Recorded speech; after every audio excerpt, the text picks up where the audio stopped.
Good afternoon, everybody on YouTube. This is Rick Thomas from Obsolete Video Services. While I'm waiting on this customer from El Paso, Texas, to drop off some video equipment for repair, I thought I'd jump on fixing this real quick while I have a few minutes. As you guys know, I'm working on the VP-4900 Ampex, and we're solving a lot of problems with this. The upper scanner transformer on the scanner. But we also found out something else, and I didn't make a video of it yet, so I'll explain to you guys. This is what you call a Pancake motor. It's the other half of the motor that connects to the upper scanner on that unit. And these are very expensive motors if you try to buy them, but they're configured differently. This one was specially designed for this particular machine.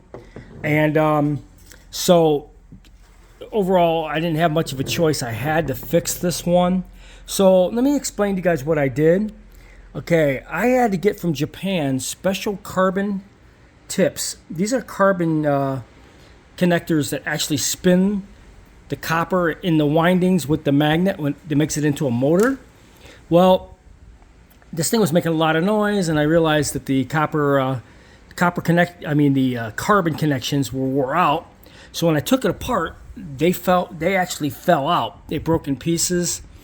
So I had a hell of a time finding these replacements out of Japan. I mean, there was only one place that had these, and they're not exactly the exact same size, so you have to trim them down a little bit. But these carbon they're like little field inductors for the copper inside that spins the motor, that type of thing. That's what takes your current. Well, as you can see, there's two of them. I installed two of those, two brand new ones. And so as I was checking this motor, anyways, these are what you call West Cap capacitors. See these? And they screw inside.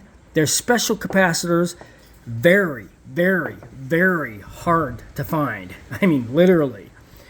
I've been searching for them for a couple of weeks. I finally found a place that had the ones I needed to replace, but a little bigger, so it doesn't really matter if they're a little larger than normal. But these are the .47s, which are really the exact value that's needed, which is a .47. These were shorted out. Well, one of them was, and the other one wasn't. And I think that was causing an awful lot of issues with the scanner. One cap was completely shorted out. Bizarre. I mean, it's got tone all the way through it, so it's got a short. So I had to go and try to replace the capacitors.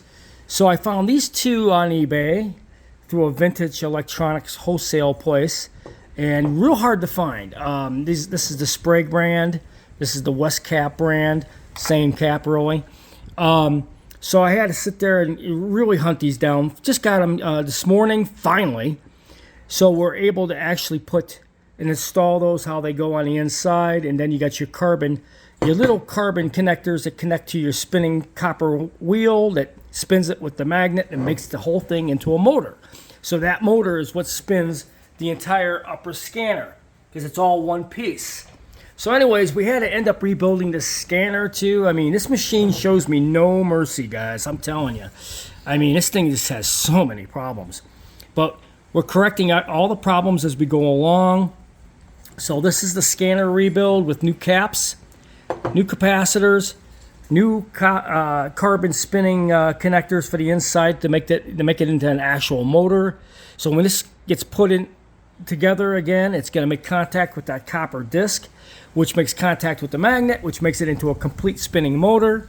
And then you got your hot lead, and your negative lead goes to these two capacitors, which feeds the current. And voila, you got a motor that spins your scanner.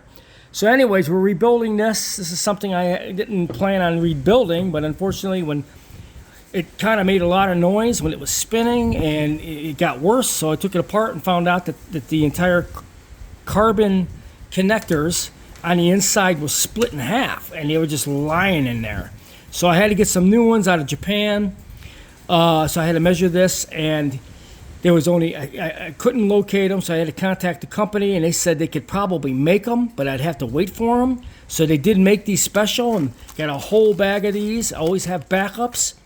So I had them make these for me. It cost me a little bit of money to have these made, but they're the exact ones that fit in the sleeve. These are not standard ones like you use in power drills and stuff like that. This is a special size.